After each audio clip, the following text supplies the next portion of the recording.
আসসালামু আলাইকুম প্রিয় বন্ধুরা। তো বন্ধুরা, কিচিং রুমে এই ভুলগুলা আপনারা কখনোই করবেন না। কিচিং রুম তৈরি করার আগে অবশ্যই এই ভিডিওটি দেখে নিন। তো দেখুন, এখানে যে আপনারা কিচিং রুমটা দেখতেছেন, এখানে আপনারা ডাবল চুলার যে বলকা চুলাটা দেখতেছেন, এই বলকার চুলাটা হাইট আপনারা ফ্লোর থেকে অবশ্যই 24 ইঞ্চি রাখবেন। টাইস করার পর মোট এই ফ্লোরের যে চুলার যে সানসেটটা আছে, সানসেটটা 26 ইঞ্চি থাকবে। তো দেখুন, আমি আপনাদেরকে দেখাচ্ছি, আমি ইঞ্চি টেপ নিয়ে ধরে নিয়েছি। দেখুন, এখানে 26 ইঞ্চি আছে। আর যখন টাইস করার আগে আমরা 24 ইঞ্চি রেখেছি, টাইস করার পর এখন বর্তমানে 26 ইঞ্চি আছে। তো 26 ইঞ্চি রাখলে দেখা যায় কি, যে চুলাটার উপরে যখন আপনারা হাঁড়ি পাতিল বসাবেন রান্না করার জন্য, তখন কিন্তু এটা ব্যবহার করতে অনেকটা সুবিধা হয়। আপনার হাঁড়ি পাতিল ইজিলি ভাবে একদম সুন্দরভাবে ব্যবহার করতে পারবেন। আর এখানে দেখুন যে ভুলটা করে রেখেছে, দেখুন এখানে যে সিংটা দেখতেছেন, এই সিংটা কিন্তু চুলা থেকে মিনিমাম 6 ইঞ্চি উচ্চতা দেওয়ার উচিত ছিল। এবং এখানে যে সিংটা রয়েছে, এই সিংটার একটা বাজ পজিশন আছে। এই সিংকের যে খোঁজটা রয়েছে, এই খোঁজটা ডাউনটা কিন্তু হাতের ডান দিক থাকবে, এবং ওসা জায়গা যে প্ল্যানটা রয়েছে, প্ল্যান জায়গাটা কিন্তু হাতের বাম দিক থাকবে। তো বাম দিক থাকার কারণ হচ্ছে, যখন একটা প্লেট মাজবে বা ধুবে, প্লেটটা কিন্তু বাম হাতে থাকে আর মাজনিটা কিন্তু হাতের ডান হাতে থাকে। তো যখন মাজার পর কিন্তু প্লেটটা বাম দিকে রাখা হয়।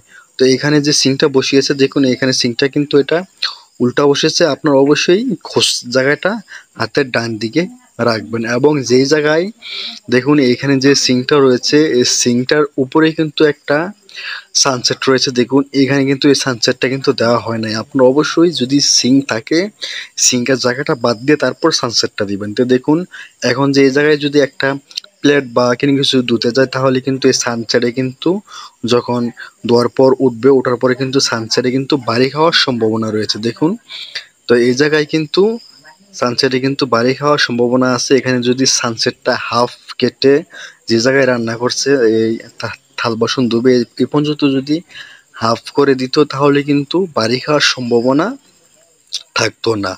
তো বন্ধুরা, আপনারা অবশ্যই এই কিচিং রুম তৈরি করার আগে অবশ্যই এই জিনিসগুলা খেয়াল রেখে তারপর আপনারা একটি কিচিং রুম তৈরি করবেন। কারণ কি, কিচিং রুম কিন্তু সব সময় আপনারা তো এত টাকা খরচ করে কিন্তু সব সময় আর তৈরি করা হবে না। তো দেখুন, এখানে যে আপনারা একটি কল দেখতেছেন, এই সানসেটটা নিচের দিক ডাউন হওয়ার কারণে কিন্তু এই নিচে হাউজের মাধ্যমে কিন্তু একটি ট্যাপ থাকে, এটা ছোট হাঁড়ি পাতিল ধোয়ার জন্য। তো এখানে সানসেটটা নিচের হওয়ার কারণে কিন্তু এখানে কিন্তু জায়গাটা চেপে গেছে, ঠিকঠাক মতন কিন্তু ওনারা ধুতে পারতেছে না। তো আপনারা অবশ্যই এগুলা মাথায় রেখে তারপরে কাজ করবেন। আশা করি আপনাদের এই সমস্যাটি কখনোই হবে না।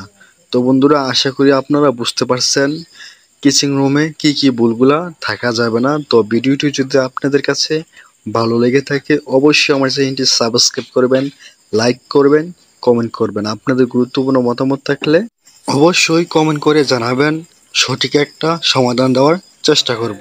ভালো থাকবেন, সুস্থ থাকবেন, আল্লাহ হাফেজ।